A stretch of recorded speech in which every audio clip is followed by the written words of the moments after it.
Bonjour à tous et bienvenue dans une nouvelle vidéo. Aujourd'hui, je vais présenter les classifications de l'impôt. Alors, il serait trop long de faire une présentation exhaustive de toutes les classifications d'impôts qui existent, et puis cela n'aurait pas un grand intérêt à mon sens, car il n'y a pas un consensus en doctrine. Chaque manuel de droit présente sa propre sélection de classifications. Je vais donc, dans cette vidéo, présenter succinctement les classifications les plus fréquentes, celles que l'on retrouve dans la plupart des manuels de droit fiscal. Je vais commencer par les petites classifications. Les distinctions entre impôt ad valorem, impôt spécifique, et impôt de quotité, impôt de répartition. L'impôt ad valorem porte sur une valeur, c'est l'exemple de la TVA. Un taux est appliqué à une base, constituée par le prix d'un bien acheté. L'impôt spécifique porte sur des biens, mais il va varier selon les biens, selon l'espèce du bien. C'est le cas de certaines contributions indirectes, comme la vente d'alcool. C'est parce que c'est de l'alcool que l'on va appliquer un impôt. L'impôt de quotité et l'impôt de répartition. L'impôt de répartition désigne la situation dans laquelle la puissance publique va déterminer à l'avance le produit qu'elle attend de l'impôt. Une fois cette somme définie, le produit total attendu de l'impôt va être réparti entre les contribuables. L'avantage de cette méthode d'imposition, c'est qu'elle donne à la puissance publique une connaissance préalable des sommes dont elle va pouvoir disposer. Mais cette méthode d'organisation de l'impôt a été très critiquée, perçue comme une source d'injustice. Aujourd'hui, cette pratique est en partie abandonnée. On pratique désormais l'impôt de quotité. L'impôt de quotité, c'est le mécanisme inverse du précédent. L'État se contente de fixer un ou plusieurs taux, et on va ensuite mesurer le montant de l'impôt. La TVA, par exemple, le taux plein, c'est 20%. On va donc définir ce taux, et le produit n'est pas connu à ce moment-là. On ne peut que faire une prévision dans la loi de finances. À présent, je vais présenter ce que l'on peut désigner comme les grandes classifications. J'en présenterai 3.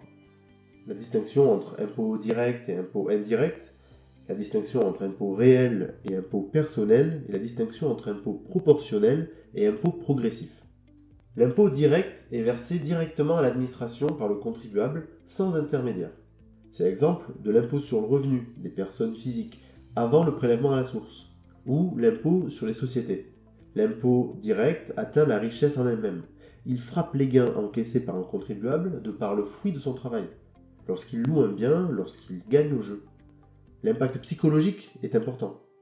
En revanche, pour l'impôt indirect, celui-ci est collecté par des intermédiaires, en principe à l'occasion d'une opération économique particulière, puis il est reversé à l'État. C'est l'exemple de la TVA, ou de la taxe intérieure de consommation sur les produits pétroliers, la TICPE, ou l'impôt sur le revenu, prélevé à la source désormais, ou les prélèvements sociaux, CSG, CRDS, eux aussi prélevés à la source.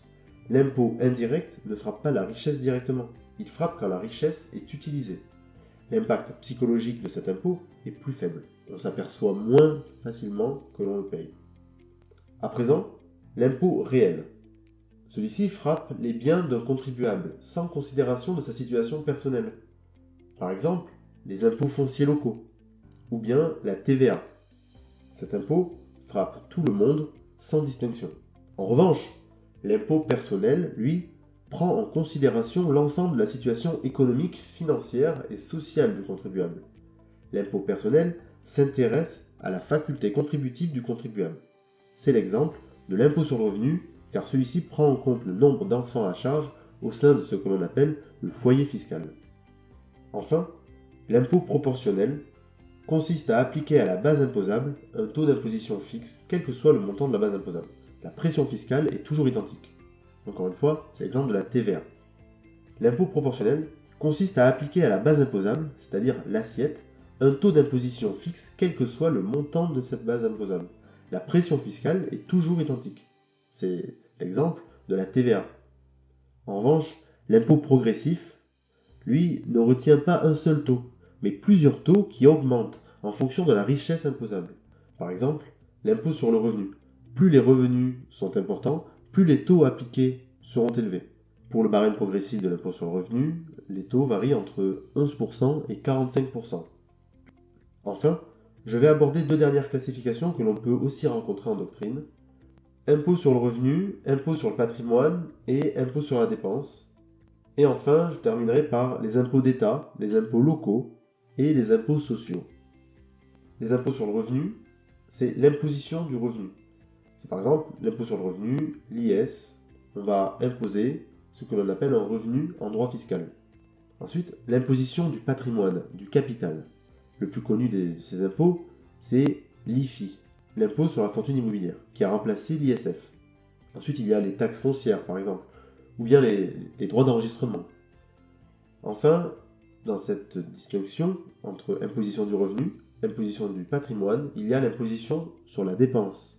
C'est l'exemple de la TVA et d'autres droits indirects tels que les droits sur les tabacs, sur l'alcool, sur les produits pétroliers, etc.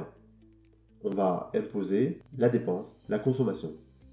Enfin, la dernière classification que je présenterai, c'est celle entre impôts d'État, impôts locaux et impôts sociaux. Les impôts d'État, ce sont souvent les plus connus. Nous avons l'IS, l'impôt sur les sociétés, l'IR, l'impôt sur le revenu, et la taxe sur la valeur ajoutée, la TVA. Alors bien qu'une partie de la TVA soit reversée par l'État aux collectivités territoriales depuis 2018. Ensuite, les impôts locaux. Ils sont destinés à financer le budget des collectivités territoriales. C'est la contribution économique territoriale, la CET, qui comprend la cotisation foncière des entreprises, la CFE, et la CVAE, la cotisation sur la valeur ajoutée des entreprises. Ou bien encore la taxe foncière, la taxe d'habitation, pour ce qu'il en reste. Et enfin, les impôts sociaux. Ce sont des prélèvements destinés à financer les dépenses sociales. Par exemple, la contribution sociale généralisée, la CSG, qui frappe le revenu, ou bien la CRDS, la contribution pour le remboursement de la dette sociale, ou encore le prélèvement de solidarité, qui ne frappe uniquement les revenus du patrimoine, ou bien les droits sur le tabac, les droits sur les alcools, qui sont également des impôts sociaux.